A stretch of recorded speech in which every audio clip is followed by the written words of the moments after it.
கிறிஸ்துவின் சபையார் வழங்கும் கிறிஸ்துவின் வசனம் நிகழ்ச்சியை கேட்க உங்கள் யாவரையும் அன்புடன் அழைக்கிறோம். கிறிஸ்துவின் வசனம், இது கிறிஸ்தவர் கீதம். பரிசுத்த வேதம் பறைசாற்றும் வசனம், கிறிஸ்துவின் வசனம், இது கிறிஸ்தவர் கீதம். கிறிஸ்துவின் சபையார் வாழ்த்தி வழங்கும் கிறிஸ்துவின் வசனம், இது கிறிஸ்தவர் கீதம். கிறிஸ்துவின் வசனம், கிறிஸ்துவின் வசனம், கிறிஸ்துவின் வசனம். வேதாகம செய்தி நேரத்திற்கு வரவேற்கிறோம். Welcome to the Bible message. அன்பானவர்களே, உங்கள் யாவரையும் ஆண்டவராகிய இயேசு கிறிஸ்துவின் பரிசுத்தமான நாமத்தில் வாழ்த்து வரவேற்பதிலே மிகுந்த மகிழ்ச்சி அடைகிறோம். இன்றைய நாள் கர்த்தருடைய செய்தி வேளையில் கர்த்தரின் கண்கள், the eyes of the Lord, கர்த்தரின் கண்கள் நீதிமான்கள் மேல் நோக்கமாய் இருப்பதாக சங்கீதக்காரன் சொல்லியிருக்கிறார். சங்கீதம் 34வது சங்கீதம் 15வது வசனம். கர்த்தருடைய கண்கள் நீதிமான்கள் மேல் நோக்கமாய் இருக்கிறது, அவருடைய செவிகள் அவர்கள் கூப்பிடுதலுக்கு திறந்திருக்கிறது. The eyes of the Lord are upon the righteous, and his ears are open unto their cry. அவர்கள் மேலே அவருடைய கண்கள் நோக்கமாக இருப்பதாக பரிசுத்த வேதாகமும் சொல்லுகிறது. நீங்கள் ஒரு நீதிமானாக இருப்பீர்கள் என்றால் கர்த்தருடைய கண்கள் உங்கள் மேலே நோக்கமாக இருக்கிறது. பேதுரு சொல்லுகிறார், 1 பேதுரு 3வது அதிகாரம் 12வது வசனம், கர்த்தருடைய கண்கள் நீதிமான்கள் மேல் நோக்கமாயிருக்கிறது, அவருடைய செவிகள் அவர்கள் வேண்டுதலுக்கு கவனமாயிருக்கிறது, தீமை செய்கிறவர்களுக்கோ கர்த்தருடைய முகம் விரோதமாயிருக்கிறது. தாவீதை போல பேதுருவும் தமது நிருபத்திலே அதே விதமாக குறிப்பிட்டிருக்கிறார். கர்த்தருடைய கண்கள் நீதிமான்கள் மேல் நோக்கமாய் இருக்கிறது. வானத்திலிருந்து நம்முடைய பிதாவாகிய தேவன் பூமியை கண்ணோக்கி பார்த்து கொண்டிருக்கிறார். நீதிமான் உண்டோ என்று அவர் பார்க்கிறார். நீதிமான்கள் மேலே அவர் நோக்கமாக இருக்கிறார். அன்பானவர்களே, நீங்கள் ஒரு நீதிமானாக இருக்க வேண்டும் என்றால் ஆண்டவராய் இயேசு கிறிஸ்துவின் இரத்தத்தினாலே கழுவப்பட்டவர்களாக இருக்க வேண்டும். அப்பொழுதுதான் நீங்கள் ஒரு நீதிமானாக இருக்க முடியும்.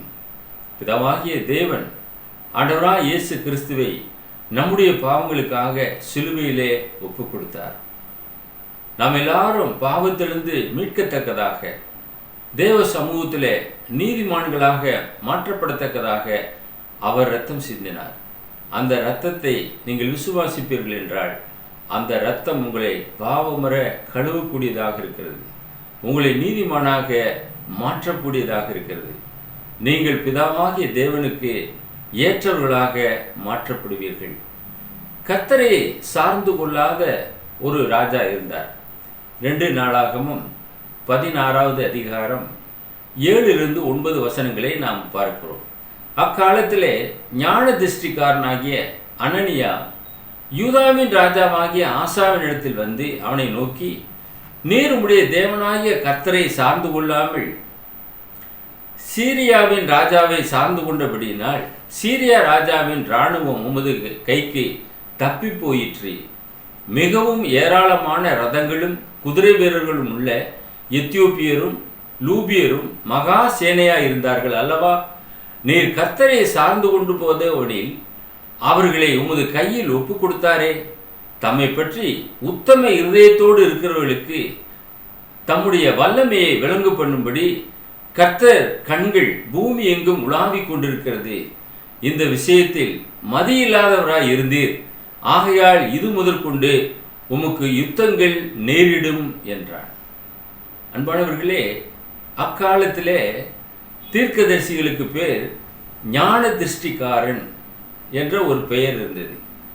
அனனியா என்ற ஒரு ஞான திருஷ்டிக்காரன் யூதாவின் ராஜாவாகிய ஆசாவின் இடத்திலே வந்து அவனை நோக்கி, நீர் உம்முடைய தேவனாகிய கர்த்தரை சார்ந்து கொள்ளாமல் போய்விட்டீர், சீரிய ராஜாவை போய் நம்பிக்கையாக கொண்டீர். அந்த இராணுவத்தை நீர் நம்பினீர். மிகவும் ஏராளமான ரதங்களும் குதிரை வீரரும் உள்ள எத்தியோப்பியரும் லூபியரும் மகா சேனையாக இருந்தார்கள் அல்லவா? நீர் கர்த்தரை சார்ந்து கொண்டு போதோவெனில் அவர்களை உமது கையில் ஒப்பு கொடுத்தாரே. அந்த மகா சேனையை நீ முறியடித்தாயே.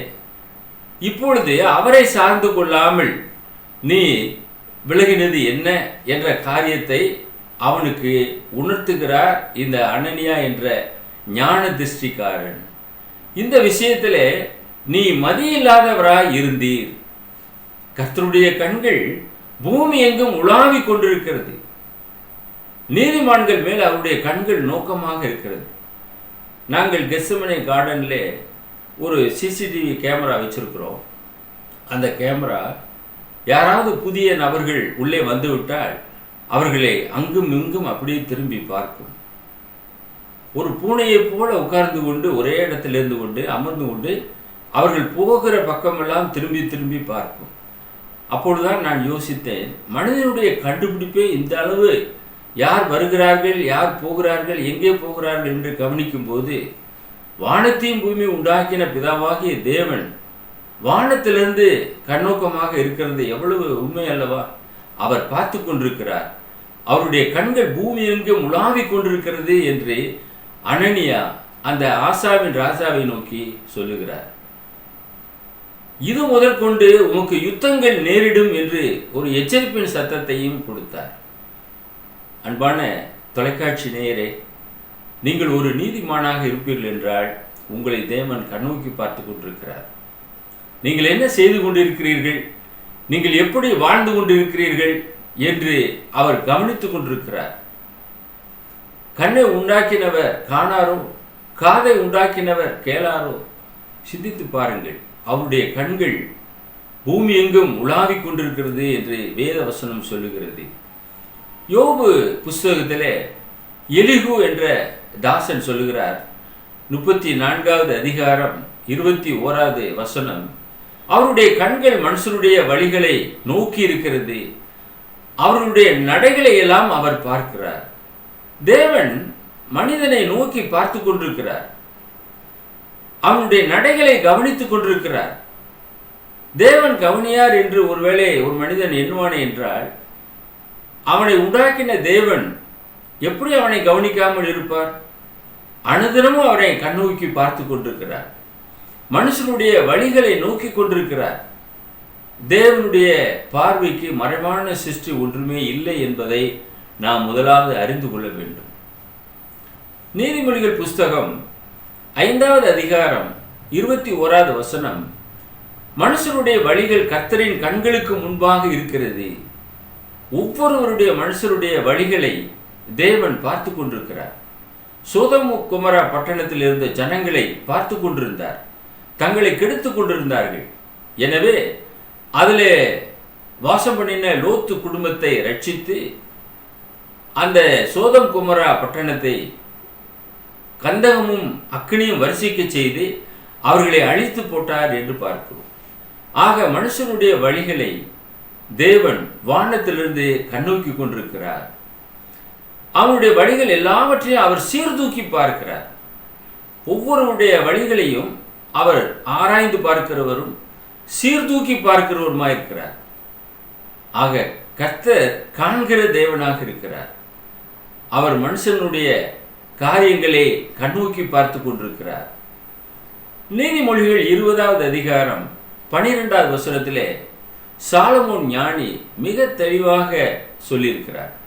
கேட்கிற காதும் காண்கிற கண்ணும் ஆகிய இவ்விரண்டையும் கர்த்தர் உண்டாக்கினார். The hearing ear and the seeing eye, the Lord has made even both of them. இன்றைக்கு கண்கள் உடையவர்கள் ஒவ்வொருவரும் சிந்திக்க வேண்டும். நாம் பார்த்து கொண்டிருக்கிறோம் இந்த பூமியை. இந்த கண் இல்லை என்றால் நாம் இருண்ட வாழ்க்கையிலே வாழ்வோம். சரீரத்தின் விளக்காக இருக்கிறது. அந்த விளக்கை உண்டு பண்ணினவர் நம்முடைய பிதாவாகிய தேவன். கண்களை உண்டு பண்ணினாராம். கேட்கக்கூடிய காதுகளை உண்டு பண்ணியிருக்கிறார். அதற்காக நீங்கள் தேவனுக்கு நன்றி சொன்னீர்களா? தேவனுக்கு நாம் ஒவ்வொரு நாளும் நன்றி சொல்ல வேண்டும். சரீரத்தில் எத்தனையோ அவயவங்களை தேவன் நமக்கு உண்டு பண்ணி இருக்கிறார். அது ஏற்ற நேரத்திலே ஏற்றபடியாக அது வளர்ச்சி அடைகிறது, அப்படியே வளர்ந்து கொண்டிருக்கிறது. ஒரு மிஷின் அல்ல, மிஷின் தேய்ந்து போகும். ஆனால் சரீரத்தில் இருக்கக்கூடிய ஒவ்வொரு பார்ட்ஸுமே வளர்ச்சி அடையக்கூடியதாக இருக்கிறது. தேவன் எவ்வளவு அற்புதமானவர், அவருடைய ஞானம் எவ்வளவு சிறப்பானது. அனந்த ஞானம் உள்ளவர் அல்லவா, சர்வ வியாபி. அவருக்கு நிகரானவர் இந்த உலகத்தில் யாருமே இல்லை என்று பார்க்கிறோம். அப்படிப்பட்ட பிதாவாகிய தேவன் நம்மை கண்ணோக்கி பார்த்து கொண்டிருக்கிறார். நமக்கு கண்களை உண்டு பண்ணினவர், நமக்கு காதுகளை உண்டு பண்ணினவர். இவ்விரண்டையும் கர்த்தர் உண்டாக்கினார் என்று வேதம் எவ்வளவு தெளிவாக சொல்லுகிறது. சாலமோன் தன்னுடைய புத்தகத்திலே இவைகளை எழுதியிருக்கிறதை நாம் பார்க்கிறோம். நம்முடைய ஆண்டவராய் இயேசு கிறிஸ்துவும் இவைகளை பற்றி சொல்லும்போது மத்தேயு 6வது அதிகாரம் 22வது வசனம், கண்ணானது சரீரத்தின் விளக்காய் இருக்கிறது. உன் கண் தெளிவாய் இருந்தால் உன் சரீரம் முழுவதும் வெளிச்சமாய் இருக்கும். The light of the body is the eye. If therefore your eye be single, your whole body shall be full of light. கண்கள் சரீரத்தினுடைய விளக்காக இருக்கிறது. நம்முடைய கண் தெளிவாக இருந்தால் சரீரம் முழுவதுமே வெளிச்சமாக இருக்கும். நாம் பார்க்கக்கூடிய பார்வையில தான் எல்லாமே அடங்கி இருக்கிறது. நீங்கள் சரியான நோக்கத்தோடு பார்ப்பீர்கள் என்றால் அது சரியாக இருக்கும். நீங்கள் தவறான கண்ணோட்டத்தோடு பார்ப்பீர்கள் என்றால் அது தவறாக இருக்கும். கர்த்தருக்குள்ளாக சகோதர சகோதரிகள், வாலிப பிள்ளைகள், தம்பிமார்கள், வயதான பெற்றோர்கள் சபைக்கு வருகிறார்கள். எல்லோரையும் நாம் எந்த விதமாக பார்க்க வேண்டும்? ஒரே குடும்பமாக, எல்லா கற்புள்ள சகோதரிகளாக நாம் அவர்களை பாவித்து புத்தி சொல்ல வேண்டியவர்களாக இருக்கிறோம். வயதானவர்களே நம்முடைய பெற்றோர்களைப் போல அவர்களை நாம் மதிக்க வேண்டியவர்களாக இருக்கிறோம். நாம் மதிக்க கற்றுக்கொள்ள வேண்டும். கர்த்தருக்குள்ளாக ஒரே குடும்பமாக நாம் அழைக்கப்பட்டிருக்கிறோம். ஆக நம்முடைய பார்வை சரியாக இருக்க வேண்டும். தவறான கண்ணோட்டத்தோடு ஒருபோது நாம் பார்க்கக்கூடாது. தவறான காரியங்களை இந்த செவி வழியாக நாம் கேட்கவும் கூடாது. நல்லவைகளை பார்ப்போம், நல்லவைகளை பேசுவோம், நல்லவைகளை செய்வோம். ஆக நம்முடைய வாழ்க்கையிலே நலமானவைகளே நடக்கும் என்று நாம் அறிந்து கொள்கிறோம்.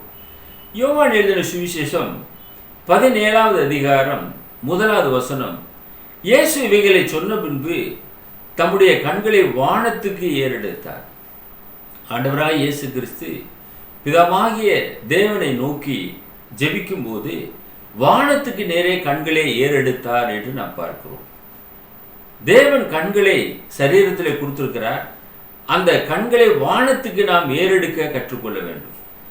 ஒருவேளை நாம் சபையிலே கடந்து செல்லும்போது கண்களை மூடி முழங்கால் படியிட்டு நாம் ஜெபம் பண்ணுகிறோம். நாம் ஒவ்வொருவருமே வானத்துக்கு நேராக கண்களை ஏறெடுப்பதில்லை. ஆனால் நம்முடைய எண்ணங்கள் கண்களை மூடியிருந்தாலும் நம்முடைய சிந்தனையானது வானத்துக்கு நேரே பார்க்கக்கூடியதாக இருக்க வேண்டும். அந்த விதமாக நாம் கண்களை வானத்துக்கு ஏறெடுக்க வேண்டியவர்களாக இருக்கிறோம். ஆயக்காரனை குறித்து ஆண்டவராய் இயேசு கிறிஸ்து சொல்கிறார். லூக்கா 18வது அதிகாரம் 13வது வசனம், ஆயக்காரன் தூரத்திலே நின்று தன் கண்களையும் வானத்துக்கு ஏறெடுக்க துணியாமல் தன் மார்பிலை அடித்து கொண்டு, தேவனே, பாவியாக என் மேல் கிருபையாய் இரும் என்றான். அவன் வானத்துக்கு கூட கண்களை ஏறெடுக்க துணியவில்லை. அப்படி என்றால் அந்த 100க்கு அதிபதியைப் போல நான் உம்மிடத்தில் வருவதற்கு என்ன ஒரு பாத்திரமானாக நான் எண்ணவில்லை. நீர் ஒரு வார்த்தை மாத்திரம் சொல்லும், அப்போது என் வேலைக்காரன் சுகமாவான் என்று சொன்னான் அல்லவா? அதே விதமாக இந்த ஆயக்காரன் தூரத்திலே நிற்கிறான். தன் கண்களையும் வானத்துக்கு ஏறெடுக்க நான் தகுதியற்றவன் என்று மார்பிலை அடித்துக்கொண்டு, தேவனே, பாவியாகிய என் மேல் கிருபையாய் இரும் என்று வேண்டிக் கொண்டான். அவனே தன் வீட்டுக்கு கடந்து செல்லும்போது நீதிமானாக்கப்பட்டவனாக திரும்பி போனான். இன்றைக்கு எத்தனை பேர் சபைக்கு கடந்து வந்து தங்களுடைய பாவங்களை அறிக்கையை செய்து மனம் திரும்பி நீதிமான்களாக வீட்டுக்கு கடந்து செல்கிறார்கள்? இந்த ஆயக்காரர்களைப் போல, ஒருவேளை பரிசேயனை போல, இந்த ஆயக்காரனை போல அல்ல. நான் தசமமாக செலுத்துகிறேன், நான் எல்லாவற்றிலும் நேர்மையாக உத்தமமாக நடக்கிறேன் என்று பெருமையாக ஒரு மனிதன் ஜெபம் செய்வான் என்றால் அவன் வீட்டுக்கு திரும்பி போகும்போது வந்த பாவியாகவே அவன் கடந்து செல்வான். எனவே அன்பானவர்களே, தேவன் நீதிமான் உண்டோ என்று இந்த பூமியை கண்ணோக்கி பார்த்து கொண்டிருக்கிறார். அவருடைய கண்கள் நீதிமான்கள் மேல் நோக்கமாக இருக்கிறது. நீங்கள் ஒரு நீதிமான்களாக இருந்து கொண்டு தேவனுக்கு பிரியமானதை செய்ய வேண்டும். வானத்துக்கு நேரே உங்களுடைய கண்களை ஏறெடுக்க வேண்டும். தானியேல் புஸ்தகத்துக்கு நாம் கடந்து வரும்போது தானியேல் 4வது அதிகாரம் 34, 35 வசனங்கள். அந்த நாட்கள் சென்ற பின்பு நேபுகாத் நேச்சாராகிய நான் என் கண்களை வானத்துக்கு ஏறெடுத்தேன். என் புத்தி எனக்கு திரும்ப வந்தது. அப்போது நான் உன்னதமானவரை ஸ்தோத்தரித்து என்றென்றைக்கும் ஜீவித்திருக்கிறவரை புகழ்ந்து மகிமைப்படுத்தினேன். அவருடைய கர்த்தத்துவமே நித்திய கர்த்தத்துவம். அவருடைய ராஜ்யமே தலைமுறை தலைமுறையாக நிற்கும். பூமியின் குடிகள் எல்லாம் ஒன்றுமில்லை என்று எண்ணப்படுகிறார்கள். அவர் தமது சித்தத்தின்படியே வானத்தின் சேனையையும் பூமியின் குடிகளையும் நடத்துகிறார். அவருடைய கையை தடுத்து அவரை நோக்கி என்ன செய்கிறீர் என்று சொல்லத்தக்கவன் ஒருவனும் இல்லை என்றேன். நேபுகாத் நேச்சார் வல்லமையாக அரசாட்சி செய்த ஒரு ராஜா. அவன் திடீரென்று தள்ளுண்டவனாக போனான். அப்பொழுது அவன் மனம் திரும்புகிறான். மனம் திரும்பி தன்னுடைய கண்களை வானத்துக்கு ஏறெடுக்கிறான். அவனுக்கு புத்தி திரும்ப வந்தது. அப்போது உன்னதமான தேவனை அவன் ஸ்தோத்தரித்து என்றென்றைக்கும் ஜீவித்திருக்கிறவரை புகழ்ந்து மகிமைப்படுத்தினேன் என்று எழுதுகிறார். தன்னுடைய ராஜ்யம் முழுவதுக்கும் அவரை தெரியப்படுத்தினார். அவருடைய கர்த்தத்துவமே நித்திய கர்த்தத்துவம். இந்த தொலைக்காட்சி நிகழ்ச்சியை பார்த்து கொண்டிருக்கிற நேயரே, கர்த்தருக்குள்ளான சகோதரனே சகோதரியே, அவருடைய கர்த்தத்துவம் நித்திய கர்த்தத்துவமாக இருக்கிறது. அவருடைய ராஜ்யம் தலைமுறை தலைமுறையாக நிற்கக்கூடிய ராஜ்யமாக இருக்கிறது. பூமியின் குடிகள் எல்லாம் ஒன்றுமில்லை. இந்த நூற்றாண்டில் இருக்கிறவர்கள் அடுத்த நூற்றாண்டில் இல்லாமல் போவார்கள். எத்தனையோ ராஜாக்களை இந்த பூமி பார்த்திருக்கிறது. எத்தனையோ ஜனங்களை இந்த பூமி பார்த்து கொண்டிருக்கிறது. அது எல்லாமே ஒன்றுமே இல்லை. அதைத்தான் இந்த ராஜா சொல்லுகிறார். நேபுகாத் நேச்சார் பூமியின் குடிகள் எல்லாம் ஒன்றுமில்லை என்று எண்ணப்படுகிறார்கள். அவர் தமது சித்தத்தின்படியே வானத்தின் சேனையும் பூமியின் குடிகளையும் நடத்துகிறார். அவர்தான் இந்த வானத்தையும் பூமியும் நடத்தி கொண்டிருக்கிறார். அவருக்கு ஒருத்தருமே ஆலோசனை சொல்ல முடியாது. இந்த பூமியை நடத்தக்கூடிய ஒரு மனுஷன் எழும்ப முடியாது ஒருபோதும்.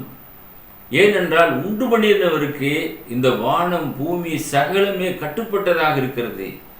அவர் சொல்ல ஆகும், அவர் கட்டளையிட நிற்கும். வானத்தின் சேனையும் பூமியின் குடிகளையும் அவர் நடத்துகிறார். அனுதினமும் அவர் வழி நடத்துகிறார். அவருடைய சொல்லுக்கு இவைகள் எல்லாமே கீழ்பட்டு இருக்கிறது. அவருடைய கையை தடுத்து அவரை நோக்கி என்ன செய்கிறீர் என்று சொல்லத்தக்கவன் ஒருவனும் இல்லை இந்த பூமியிலே. இந்த பூமியிலே பெரிய பெரிய பணக்காரர்களை நாம் கேள்விப்படுகிறோம். எலான் மஸ்க் ராக்கெட் அனுப்பி கொண்டிருக்கிறார். கண்டுபிடிப்பிலே உலக அளவில் முன்னணியில் இருக்கின்றார். அவர் கூட இந்த பூமியை கண்ட்ரோல் பண்ண முடியாது. அவரிடத்தில் அந்த அதிகாரம் இல்லை. இந்த பூமியிலே வாழலாம், அவ்வளவுதான். ஊரில் இருக்கிற ஒரு நபரை போல அவர் இருந்து கொள்ளலாம். அதற்குத்தான் தேவன் அனுமதி கொடுத்திருக்கிறார். ஆதாம் ஏவாளை சிருஷ்டித்து இந்த பூமியின் வைத்தார் என்று பார்க்கிறோம். ஆக தேவனாலே ஏற்படுத்தப்பட்ட மனுமக்கள் பூமியிலே வைக்கப்பட்டார்கள். ஆனால் முழு அதிகாரத்தை பிதாவாகிய தேவன் உடையவராக இருக்கிறார். அவருடைய வார்த்தைக்கு எல்லாமே கட்டுப்பட்டு இருக்கிறது என்று பார்க்கிறோம். இதை அறிந்தவன் நேபுகாத் நேச்சார் அவனுடைய ராஜ்ய பாரத்திலே அதை குறித்து அவர் எழுதியிருக்கின்றார். அந்த ராஜ்யத்தின் கீழாக இருக்கக்கூடிய எல்லா இடத்தாருக்கும் இதை அறிவிக்கப்பட வேண்டும் என்றே அவர் எழுதி வைத்திருக்கிறார்.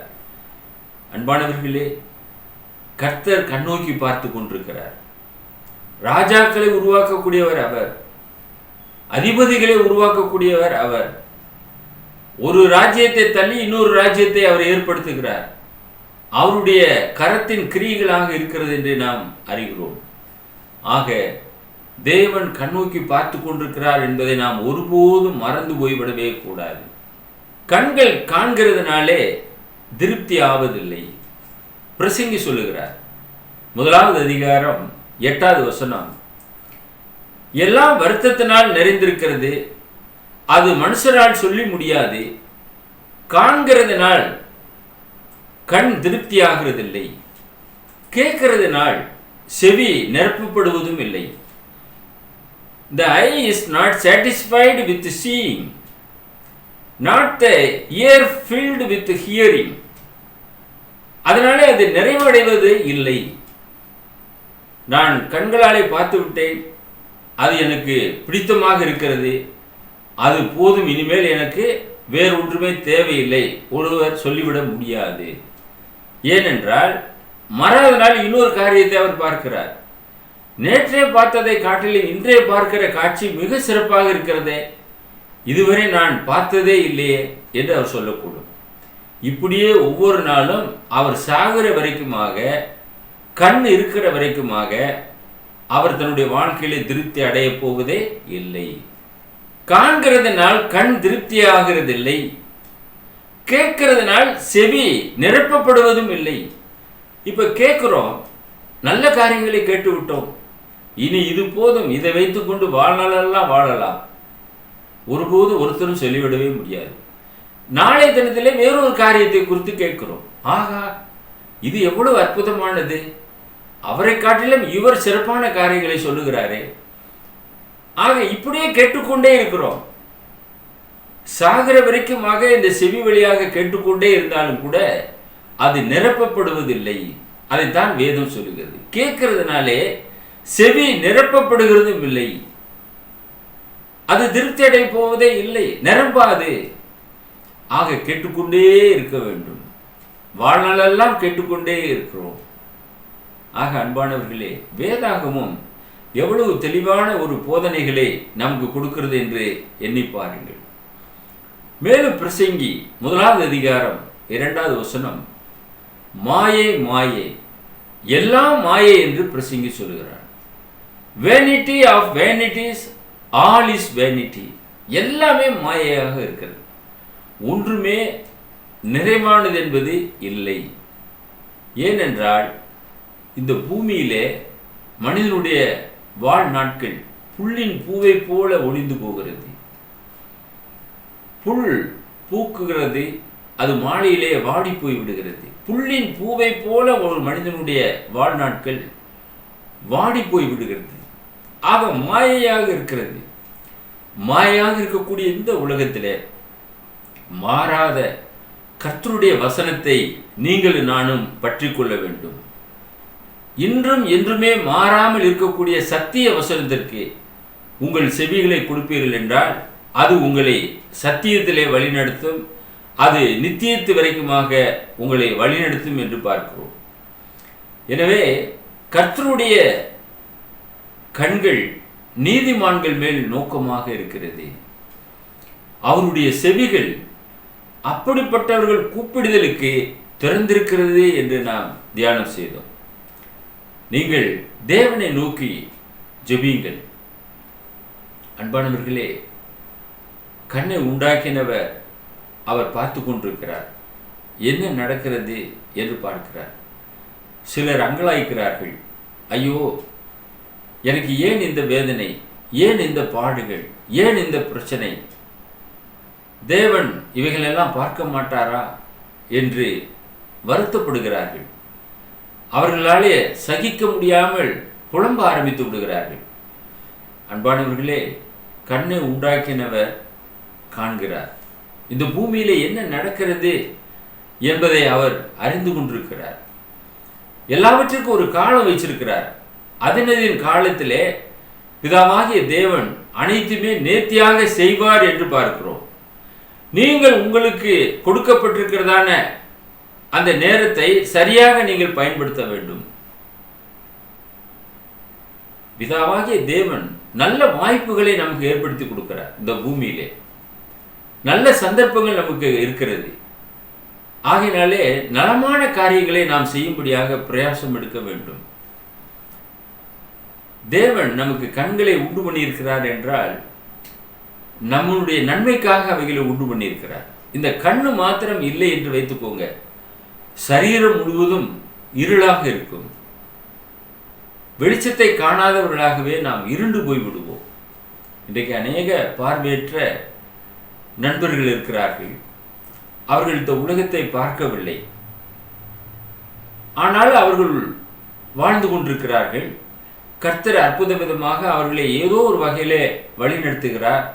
அதற்காக நாம் தேவனுக்கு நன்றி சொல்ல வேண்டும்.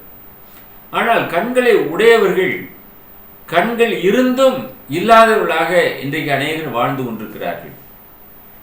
அதாவது சிறப்பானவைகளை நோக்கி பாராமல் தவறான காரியங்களை செய்வது, தவறான காரியங்களுக்கு செவி கொடுப்பது, இப்படி தங்களுடைய வாழ்க்கை சக்கரத்தை ஒவ்வொரு நாளும் பாழாக்கி கொண்டிருக்கிறார்கள். அநேகர் இந்த விதமாக வாழ்ந்து கொண்டிருக்கிறார்கள் என்று நாம் இந்த உலகத்திலே பார்க்கிறோம். மனுஷனுடைய வழிகளை தேவன் கண்ணோக்கி பார்த்து கொண்டிருக்கிறார். மனுஷனுடைய வழிகள் கர்த்தரின் கண்களுக்கு முன்பாக இருக்கிறது. அவருடைய வழிகள் எல்லாவற்றையும் அவர் சீர்தூக்கி பார்க்கிறார் என்று நாம் பார்த்தோம். ஆதாமுக்கு அவனுடைய சரீரத்திலே நேர்த்தியாக இவைகளை வைத்தார். மண்ணான மனிதனுக்கு ஜீவ சுவாசத்தை அவனுக்கு கொடுத்தார். நமக்குள்ளாக இருக்கக்கூடிய ஆவி தேவன் கொடுத்த ஆவியாக இருக்கிறது. அந்த ஆவி நம்மை விட்டு போகும் என்றால் நாம் மண்ணாக மாறிவிடுகிறோம். மண்ணுக்கு நம்முடைய சரீரம் சொந்தமாகி விடுகிறது. ஆவி தன்னை தந்த தேவனிடத்திற்கு திரும்புகிறது. ஆக இந்த பூமியிலே உள்ள அளவும் தேவனுக்கு நன்றி சொல்லுங்கள். கண்ணை உண்டாக்கின தேவனுக்கு நன்றி சொல்லுங்கள். காதை உண்டாக்கின தேவனுக்கு நன்றி சொல்லுங்கள். கர்த்தர் பெரிய காரியங்களை உங்களுடைய வாழ்க்கையிலே செய்வார். நம்முடைய ஆண்டவர் இயேசு சொன்னது போல கண்ணானது சரீரத்தின் விளக்காக இருக்கிறது. நம்முடைய கண் தெளிவாக இருந்தால் நம்முடைய சரீரம் முழுவதுமே வெளிச்சமாக இருக்கும். வெளிச்சத்திலே நடப்போம். இல்லை என்றால் இருளுள்ள வாழ்க்கைக்கு நேராக நம்மை வழிநடத்தி கொண்டிருக்கும் பிசாசு நம்மை ஆண்டு கொண்டிருப்பான். தேவ சமூகத்திலே உங்களை முழுவதுமாக ஒப்பு கொடுங்கள். நேபுகாத்நேச்சர் ராஜாவை போல அவரை ஸ்தோத்திரியுங்கள். அவருடைய ராஜரீகம் தலைமுறை தலைமுறையாக நிற்கும். பூமியின் குடிகள் எல்லாம் ஒன்றுமில்லை என்று அந்த ராஜா சொன்னார். அவர் தமது சித்தத்தின்படியே வானத்தின் சேனையெல்லாம் பூமியின் குடிகளை எல்லாம் நடத்துகிறார் என்று சொல்லியிருக்கிறார். அவர் கையை தடுத்து அவரை நோக்கி என்ன செய்கிறீர் என்று சொல்லத்தக்கவன் பூமியிலே ஒருவன் கூட இல்லை. வல்லமையுள்ள அந்த பிதாவாகிய தேவனை நோக்கி பாருங்கள். அவர் உங்களை கண்ணோக்கி பார்த்து கொண்டிருக்கிறார். உங்களுடைய கண்கள் வானத்துக்கு நேராக ஏறெடுக்க கடவுது. மனிதர்களே அல்ல, தேவனை நோக்கி பார்த்து ஆசீர்வாதத்தை பெறுங்கள். உங்களுக்காக நாங்கள் ஜெபம் செய்கிறோம்.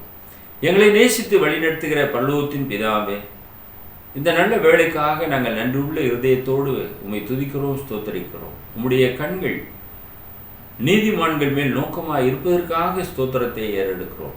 இந்த நிகழ்ச்சியை கேட்டுக்கொண்டிருக்கிற அருமையான நேயர்கள் உமக்கு நேராக கண்களை ஏறெடுத்து பரத்திலிருந்து வரக்கூடிய ஆசீர்வாதத்தினாலே ஒவ்வொரு நாள் வழிநடத்தப்படத்தக்கதாக தேவன் தாமே அவர்களை தெரிந்தெடுத்து வழிநடத்தல வேண்டுமாறு இயேசு கிறிஸ்துவின் வல்லமையுள்ள நாமத்தில் இந்த ஜெபத்தை தாழ்மையோடு ஏறெடுக்கிறோம் எங்கள் பரலோகத்தின் பிதாவே, ஆமீன்.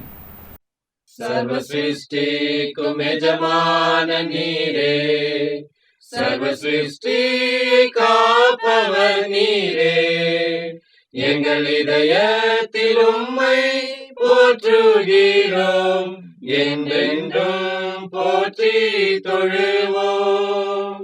சர்வ சிருஷ்டிக்கும் எஜமான நீரே, சர்வ சிருஷ்டி காப்பவர் நீரே, எங்கள் இதயத்தில் உம்மை போற்றுகிறோம். எங்கள் முகவரி the word of Christ, post office box number 5, Batlagundu 624202, south India. அவர் மொபைல் நம்பர் 9443558041.